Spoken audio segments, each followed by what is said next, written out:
Hello everyone, how you doing? I hope you're all doing really well today. I'm Lindsay, your host of the Heavy Metal Journal and writer for Lambgoat and the Moshville Times, and today I'm back with part 3 of my top 40 albums of 2024, and in today's video I will be counting from number 20 to number 11. Now if you've missed the first 2 videos in this series where I count from 40 to 31 and then 30 to 21, check out the description box below because they will be included there, so definitely go and check those out if you haven't already done so. And apologies for this video being a little bit late. I did initially say that it was going to be getting uploaded on Monday, and I have no excuse other than life, so I do apologise for it being a little bit late, but we're here now, and I'm just going to bash on with this because I will end up rambling about all sorts otherwise, so let's go. Okay, so kicking things off with number 20, released on the 22nd of November via Eisenwald, I have Panzerfaust with the Sons of Perdition, Chapter 4 to Shadow Xeon, and this is black metal. Now this one is a bit of a latecomer. It was released on the 22nd of November, but as soon as I heard it, it went straight into my top 20 of the year, and it has not budged. I adore this album. Now this record in particular is the final offering of a 4-part series that the band have released, which focuses on themes of despair, war, spirituality and the inevitable cycle of death and rebirth. Now the thing that really stood out to me the most about this record was how uncomfortable it was to listen to it, and the band have really zoned in on this atmosphere of anguish, despair and fear, which really depicts the brutal nature of humanity's collapse, but they've done it in such an artistic way that makes you want to listen to it more and more. Now this is an incredibly aggressive record, and it is full of really dense dark melodies, and it has this ominous presence about it. But not only that, as well as all of the blast beats and the intricate guitar work, you also have some traditional Turkish instrumentation throughout it as well, which adds another layer of atmosphere to the record. And even though, like I said before, it's a very uncomfortable listen, it flows really well despite the aggression and the despair behind it. My favourite track of the record is definitely Even When the Ground is Hostile, and if you are a fan of the likes of Migwa, 1914 or Behemoth, you're definitely going to want to get onto this. But coming in at number 20, I have Panzerfaust with the Sons of Perdition, Chapter 4 to Shadow Xeon. Okay, so next up, coming in at number 19, released on the 8th of November via Edge Circle Productions, I have Yoth Iria with Blazing Inferno, and this is Hellenic melodic black metal. I absolutely adore the Hellenic melodic black metal sound, and like I said in one of my previous videos, I am a huge fan of Rotten Christ, and it goes without saying that I would be an absolutely huge fan of this as well, considering the band has been created by Rotten Christ's ex-bassist. Now, what I really loved about this record is, yes, they do capitalise on that traditional Hellenic melodic black metal sound, and that is very much there in the foundations of the record, but they also experiment with a lot of different kinds of sounds. You've got a lot of death metal in there, you've got progressive moments, and you've got a lot of really cool melodic moments in there too. Now this is a very guitar-driven record, so the majority of the atmosphere has been created by the guitars. However, there is a synth presence and a lot of really cool Middle Eastern traditional instrumentation that supports the atmosphere created by the guitars. Now the great thing about this record is, despite the fact there's a lot going on, there's a lot of instrumentation, different layers and dynamics and catchy melodies, and as well as the brutal black metal side of things, it's very tightly compacted into 36 minutes, so they've managed to retain all of that detail in a shorter space of time, and I think that's absolutely fantastic. My favourite track of this record is definitely Rites of Blood and Ice, and if you are a fan of the likes of Rotten Christ, Necromancia or Varathron, you're definitely going to want to get onto this. But coming in at number 19, I have Yoth Iria with Blazing Inferno. Okay, so coming in at number 18, released on the 8th of November via Apostasy Records, I have Disparaged with Down the Heavens, and this is melodic death metal. Now, this is an absolute behemoth of a record at just over an hour long. This is a sprawling soundscape full of death metal, melodic death metal, and epic synthy goodness. Now, when I say synthy goodness, it isn't overbearing. It's very well placed synth, and it's actually the guitars and the drums that create that atmosphere, and the synth just supports that, but it's very well placed. But the thing that really stood out to me the most about this was the dense melodies and the vocal styles. So the vocals are primarily guttural, they are very deep and demonic gutturals, screams and roars, but on occasion you do have your clean vocals which are very powerful and energetic, and it's just so well balanced between the catchy melodies and the addictive hooks and the absolutely crushing death metal side of things. Now, my favourite track of this album is definitely Servants of Fire. It is so catchy, it should not be legal. And when I first heard that track, I couldn't help but listen to it over and over and over again. So if you are a fan of the likes of Necrophobic, Dimmu Borgir, Words of Farewell, or if you really enjoyed the Sulphur Aeon album that I recommended last year, you're definitely going to want to get onto this. But this is a mighty beast of a record, just over an hour long. Number 18, Disparaged with Down the Heavens. Okay, so coming in at number 17, released on the 25th of October via Season of Mist, I have Gaerea with Coma, and this is extreme modern black metal. Now, this record is very melancholic and emotively powerful, and I think it's safe to say that the band have certainly experimented with their sound on this record, and they've incorporated a lot of different elements to their modern black metal take. So you have your progressive moments, you also have a little bit of melodic death metal in there, and on occasion I did pick up some folk elements. I wouldn't say it's heavy folk, but there's definitely a tinge of folk metal in there as well.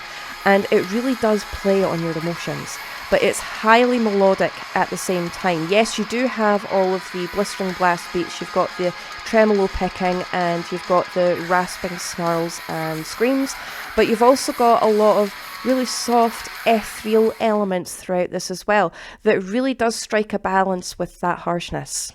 My favourite track off this record is the title track, and if you are a fan of the likes of Uada, Behemoth or Dark Fortress, you're definitely going to want to get onto this.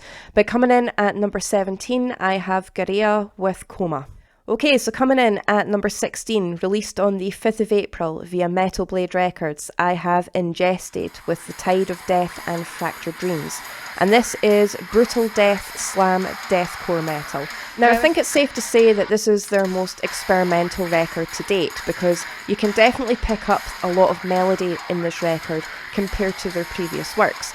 Now, don't get me wrong, as you go through their albums, they do get slightly more melodic as time goes on, but this one is definitely their most rhythm-based, groove-based and melodic-based record. However, it is still ridiculously heavy, and there are breakdowns everywhere, flurries of riffs, screaming guitars, blast beats that just seem to go on forever. But not only have they introduced more melody and rhythm and synth presence throughout this record, they've also introduced clean vocals from now ex-vocalist Jason, who has recently left the band, and they've also incorporated a couple of guests on the album, such as Josh Middleton of Sylosis and Mark Hunter from Chimera. So there's a lot going on in this record, but it's catchy. There's a lot of really cool hooks in this. Now, my favourite track of this record is definitely In Nothingness, which is the track that Mark Hunter is featured on. And if you are a fan of the likes of Vulvodynia, Carnifex or Aborted, you're definitely going to want to get onto this. But coming in at number 16, I have Ingested with The Tide of Death and Fractured Dreams. Okay, so coming in at number 15, released on the 16th of February via Prosthetic Records, I have Far Beyond with The End of My Road. And this is atmospheric, symphonic, melodic death metal. So naturally, you can expect a lot of theatrics, drama and grandiosity about this record, but it's incredibly heavy at the same time. Now, as soon as this was released, as soon as I heard it, it went straight into my top 20 albums of the year, and it hasn't budged since then, and that's been almost an entire year. I listened to this album a lot. and it invokes a lot of imagery from fantasy adventures, and the thing that really springs to mind for me is Skyrim. I'm a huge Skyrim fan, so whenever I listen to this album, that is exactly what I think of. It's that kind of fantasy take, but with melodic death metal thrown into the mix as well. Huge swelling orchestration, well-placed synths, and a lot of really cool ethereal atmosphere that just has this massive fantasy feel about it. But the thing that really stood out to me the most about this record was the vocal style, and that is cut straight down the middle between the guttural roars and screams and these very ethereal, crisp, powerful, clean vocals that are incredibly emotive, and they balance each other out well.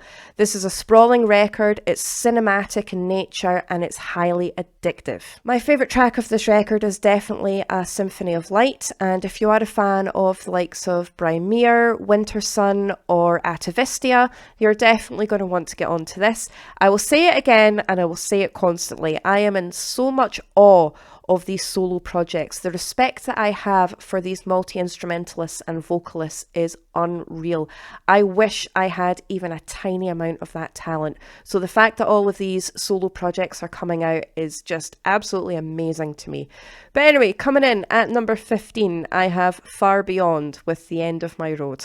Okay, so coming in at number 14, released on the 26th of July via Nattermarket Productions, I have Wraithfyre with Of Fell Peaks and Haunted Chasms. And this is symphonic black metal. This record is grim, dark, and really icy. Has flurries of tremolo picking, it's rapid, the blast beats are insane, and there's a lot of really cool, haunting, eerie synths that kind of have that 80s kind of feel about it. Honestly, the image that I got listening to this record was just being in Dracula's castle. That's the exact image that I got. This is a beautiful, stunning black metal record, and it definitely pays a homage to that 90s second wave of black metal movement. And there's just something really seductive about this record. It's very intricate, incredibly well detailed and well constructed, and it flows really well despite the fact it is ridiculously brutal in nature. Now, even though it is brutal, it does alternate between that rapid pace and mid-tempo groove stomps, but it retains that black metal essence throughout it as well, with a lot of really cool, dark melodies behind the mix. And like I said, really eerie, 80s kind of horror movie style synths behind it too. It's just a really brooding, expressive, moody record with dense, rich melodies behind it as well. My favourite track of this record is definitely Infernal Heresy, and if you are a fan of the likes of Moonlight Sorcery, Hulder, Emperor, or last year's Wield and Woe, you're definitely going to want to get onto this. But coming in at number 14, I have Wraithfyre with Of Fell Peaks and Haunted Chasms. Next up, coming in at number 13, released on the 14th of June via Eisenwald, I have Fellwarden with Legend, Forged in Defiance, and this is atmospheric melodic black metal. This is a concept album which is based on the David Gemmell novel of the same name, and it's another solo project which is fronted by the vocalist of the band Fen, and it has a very classic melodic black metal feel about it, but it also incorporates a lot of elements of classic metal and folk and pagan metal as well. It has themes of folklore, mythology, landscapes, so you can expect it to be incredibly opulent and atmospheric, full of that fantasy kind of feel, but it does certainly focus more on the black metal side of things rather than the intricate weavings of synths and melodies. Don't get me wrong, this is still quite a melodic record, but it certainly does focus more on the black metal side of things. It's very majestic in nature, dynamic storytelling, the tremolo picking is just off the scale here, the blast beats are intense, and the vocalisations are very muscular as well. It's just very murky and ethereal with that kind of medieval, dark, gloomy forest kind of feel about it. My favourite track of this record is definitely Exultance, and if you are a fan of likes of Fen naturally, or Sur, Wolves in the Throne Room, that kind of sound, this one is definitely for you. But coming in at number 13, I have Fellwarden with Legend, Forged in Defiance. Okay, so coming in at number 12, released on the 5th of July, this is a self-released independent record from Nyktophobia with To the Stars. And this is atmospheric melodic death metal. I think there's a theme in today's video. There's a lot of atmospheric stuff. And to be honest with you, that's going to keep going, so I hope you're into that kind of thing. Now, the really cool thing about this record is they take a lot of inspiration from the Scandinavian 90s melodic death metal scene, so you can hear that presence quite a lot throughout the record. But they also incorporate a lot of black metal and doom metal elements throughout this as well, including a very light synth presence throughout too. The thing that really stood out to me the most about this record is the twin guitars. So the riffs and the solos from these two guitarists are incredible, and it creates this gorgeous, unique sound that, even though it's really beautiful, it's going to completely annihilate you at the same time. Highly addictive, very mysterious and crushing, with a bit of a cosmic theme going on here. Another thing that I really liked about this record is it alternates between that kind of melancholic, melodic death doom sound and then completely brutal death metal, and it kind of bounces between the two and it mixes it up sometimes as well. It's a very multi-layered, dynamic record. It has something for everybody and incredibly addictive to listen to as well. My favourite track of this record is actually the album closer, which is Voyager 1. It's the synths in this that really change things up for me. So if you are a fan of the likes of Insomnium, Dark Tranquillity or Omnium Gatherum, this one is definitely for you. But coming in at number 12, I have Nyktophobia with To the Stars. Released on the 29th of March via Transcending Obscurity Records, my final entry coming in at number 11 today, I have Vorga with Beyond the Palest Star, and this is cosmic melodic black metal. Yep, we're staying in space, all of that really cool, otherworldly, alien black metal goodness. This is a fantastic album. I love this and I cannot stop listening to this. That's right, it's cosmic sci-fi themed black metal, so you have all of that really cool black metal element, but the synth style is very sci-fi, movie, alien, otherworldly stuff. It is very ethereal, but it's more in an intergalactic fashion. Now that sounds mad, but it works incredibly well. But can I just say for one moment, this record is brutal and aggressive, but it's got a lot of really cool dark melody at the same time. But it's the vocal style that really screams from the void that is space, very rasping and venomous and powerful, and there's something quite despairing behind it as well. Very energetic, and the blast beats in this are insane. It's a very opulent, mysterious record. Like I said, it has all of this kind of like sci-fi element to it as well, but it is dead set on completely annihilating worlds, and I loved everything to do with this record. It's really dark and evil, but the guitars in this are sublime. I love the guitar tone, the melodies, the riffs, the tremolo picking, the solos. Everything about the guitars in this record are beautiful. My favourite track of the record is definitely Magical Thinking. It opens up with this really cool narration. It's almost sounding like it's coming over a radio. Now, I'm pretty convinced it came from a movie. I'm not entirely sure if it did. I did try and look it up, but I couldn't find anything on it. But if it is the band's own material, please somebody let me know, because it's doing my head in not knowing where it's coming from. But if you are a fan of the likes of Imperialist, Vector, Emperor or Dissection, this one is definitely for you. But coming from the cosmos at number 11, and the last entry for today's video, I have Vorga with Beyond the Palest Star. And that's it for part 3 of my top 40 albums of 2024, counting from number 20 to number 11. Once again, comment down below to let me know what you think of today's entries, and if you have your own portion of this list, let me know in the comment section and I will definitely check it out, because I love it when you guys share your own lists. I will be putting out my top 10 albums of 2024 on Monday. That is definitely going ahead. There will be no delays about that whatsoever. Like, share, subscribe, do all of that good stuff. I really do appreciate your support as always, everyone.